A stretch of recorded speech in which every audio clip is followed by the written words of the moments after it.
Não, eu ia, né? Eu acho que você está trazendo, né, conceitualmente, toda essa contribuição das atividades coletivas, né?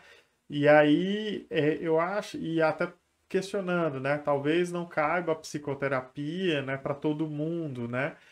A psicoterapia a partir da análise bioenergética, né? Mas eu faço essa reflexão para muitas das questões de cuidado, né? A gente tem um sistema de saúde, né, desenvolvido, aonde, numa unidade básica de saúde, o lugar principal da unidade é o consultório individual, entendeu? E eu acho que isso é um grande erro que a gente tem dentro de uma organização, de um sistema, para cuidar da comunidade como um todo.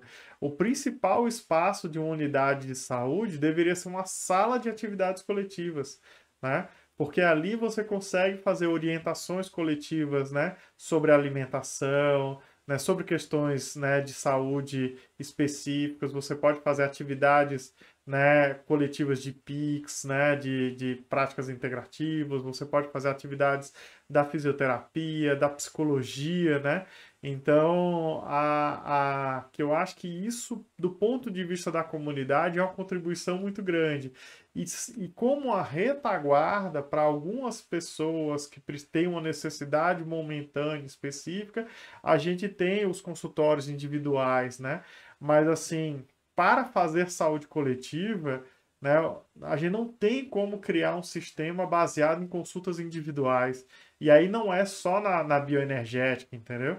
Então, mas eu acho que a bioenergética cabe sim no SUS, inclusive a psicoterapia, né, individual, né? Mas nesse contexto, né, de uma retaguarda em alguns momentos, né? Não vai ser todo mundo ao mesmo tempo, né? Mas eu acho que isso, né, se reflete nas outras práticas. Eu acho que a gente tem que avançar nessa reorganização do nosso modelo de cuidado. Sim. E acho que é um desafio, né? A gente. Uma das coisas que eu aprendi muito, né, e sigo aprendendo, mas assim, uma grande escola para mim foi a minha formação no Libertas, com análise bioenergética, foi como construir um ambiente seguro, né, para o trabalho terapêutico, para o trabalho de cuidado. Então, eu tenho a impressão que isso está na base, assim, desse desafio que você coloca, né, Daniel? Porque, de fato, eu acho que o pensamento é esse.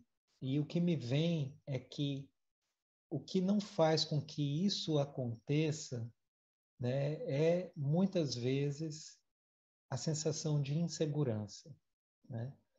A insegurança dos usuários, que muitas vezes não se sentem à vontade de se colocar em grupo, mas também a insegurança dos profissionais, que às vezes não se sentem à vontade de conduzir em grupo, ou por medo de ser questionado, ou estar mais exposto, ou por não ter sido, sentir que não foi qualificado ou preparado para tal, ou, enfim.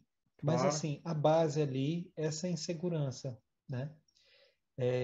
Então, eu acho que o grande desafio, assim, né, e é algo que veio na minha formação muito forte, foi de poder experienciar um ambiente seguro em grupo, né, para que os trabalhos eles possam acontecer de forma profunda em Uhum, grupo, uhum, né? Porque não adianta você fazer um grupo também e não ir aonde tem que ir, né, uhum. para o trabalho de cuidado. Ou seja, né, um grupo onde as pessoas possam, de fato, expressar a verdade do que estão sentindo, serem acolhidas nas suas necessidades, receberem suporte, orientação, apoio necessário para aquilo que deseja, né? Não só pensar esse suporte, esse acolhimento e tal, da parte de quem facilita ou modera ou do profissional de saúde, mas dos próprios pares, né, da própria comunidade, das próprias pessoas presentes. E Uhum. esse é um desafio cultural muito grande que a gente tem, sabe? Porque a gente entra em um processo assim que é um outro grande desafio. Assim, na minha experiência, atuando no SUS e atuando em serviço público, amigo. Uhum. É o trabalho em equipe, né? O Sim, trabalho em equipe é um grande desafio, as relações interpessoais, né? Estabelecer também uma segurança, uma partilha, uma solidariedade, porque tudo isso acaba sendo atravessado também por uma série de dinâmicas perversas, né? Que fazem parte da realidade política e pública da nossa sociedade enfim, então assim, acho que são desafios assim muito grandes, extrapolam a alçada, né, das práticas integrativas e complementares, mas também estão dentro dessa realidade desse campo e acho que é um desafio bem grande assim, uhum. né? Para mim é uma das coisas que me é mais desafiadora assim. Até quando eu vou para uma sala de aula na universidade, como eu poder estabelecer um vínculo aqui com esse grupo onde a gente se sinta seguro, Uhum. né? Para daí poder, né, fazer o que tem que fazer, né? Mergulhar nos processos de aprendizagem, de ensino, de troca. É um desafio. Claro. Eu até diria que da nossa sociedade ocidental atual, né? A gente tem muita dificuldade de estabelecer vínculos, inclusive familiares, né? A gente está vendo como muitas famílias estão desestruturadas por uma falta de uma conexão e de vínculos, né? E um espaço de confiança e acolhimento dentro do próprio espaço familiar, né? Isso quando você vai para o trabalho, né? A mesma coisa, no lugar onde você mora, né? Como tá os vínculos hoje, né? Dentro do lugar onde você mora, da sua comunidade, né? A gente construiu muros cada vez maiores, né? Por causa do medo da violência, inclusive, e isso nos afasta da comunidade, né? Quem mora em prédio muitas vezes não conhece quem são os vizinhos, né? Então, assim, eu acho que tem uma desestruturação desses vínculos, né? E uma Uhum. grande insegurança, tanto que estamos aí em níveis campeões mundiais, né? De depressão, ansiedade, né? Que são coisas mais marcadas, né? Mas se a gente fosse, né, analisar o sofrimento psíquico como um todo, talvez, né, a gente achasse números muito maiores, né? É, e o que você falou, eu acho que é fundamental a questão da formação, né? Como a gente é formado para um tipo de abordagem, que é essa abordagem individual, né? De repente você chega num espaço que te convida a fazer outra coisa, né? Que são os espaços do próprio SUS, né? E aí só, né, para a última coisa, né, dessa parte, eu acho que as PICs, elas provocam o sistema, né? Então, quando você vai falar da bioenergética, da biodança, por exemplo, né, que vai falar dessa questão dos vínculos, né, a própria terapia comunitária, um conjunto de práticas que foram incluídas na política, elas foram incluídas com esse objetivo, sabe, de repensar esse modelo, de provocar esse modelo, né, e oferecer ferramentas para as pessoas que estão buscando, né, trabalhar né, de uma outra forma, né, num modelo diferente, né? Então, Sim, são provocações ao sistema, né? ótimo. Eu queria só reforçar aí esses aspectos que você tocou, que eu acho que foram muito pertinentes assim.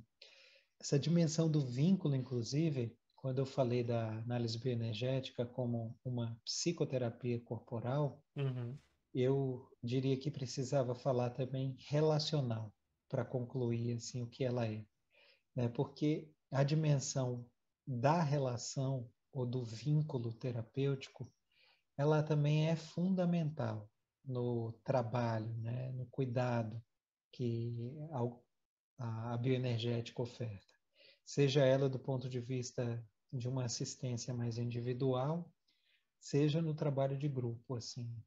A, tudo isso que você falou, né, somando essas questões todas também que eu trouxe, trabalhar vínculo, trabalhar relação é um aspecto fundamental, né? A gente sabe, as teorias antimanicomiais todas mostram, né, que qualquer ideia de transtorno mental ela só pode ser entendida a partir da dimensão relacional, ou seja, né, o que produz o transtorno no sujeito é a relação, né? Ou seja, então essa dimensão de que a gente se constitui na relação com o outro, né? Seja desde essas relações primárias com pai e mãe, até todas essas relações sociais, isso fala de que é fundamental, né, no exercício ali terapêutico, você cumprir uma função vincular. Isso está muito conectado com a própria política das FICs, né? Alguns dos aspectos estruturantes, né, do que as práticas integrativas elas podem ter em comum é justamente essa dimensão do vínculo, e essa dimensão do vínculo é fundamental, assim, né, no trabalho da bioenergética. Ou Uhum. seja, o terapeuta ele cumpre uma função reparadora, né, desses vínculos. Se é um vínculo inseguro, é um vínculo ameaçador, ele está na relação, podendo construir ali, sustentar uma segurança, é fundamental. É isso que é a dimensão terapêutica. Se for um vínculo violento, abusivo, né? Ele está ali naquela relação, podendo ser um vínculo compassivo, respeitoso, né? Ajuda a reestruturar também essa história, né? Se é alguém que viveu um desamparo, uma falta, uma privação, é nesse vínculo que a gente vai dar também um reparo nisso, né? Poder ajudar a dar amparo e suporte àquilo que faltou, né? Não privar de algumas coisas que foram privadas, né? Se é um vínculo que foi muito sem borda, né? Um vínculo onde não teve borda, o terapeuta vai estar lá para ajudar a dar borda, a dar contorno, né? Uhum. Então, é isso, assim, né? O trabalho ele vai se dar no corpo, na consciência corporal e nesse vínculo. Então, isso é um aspecto crucial, assim, do trabalho.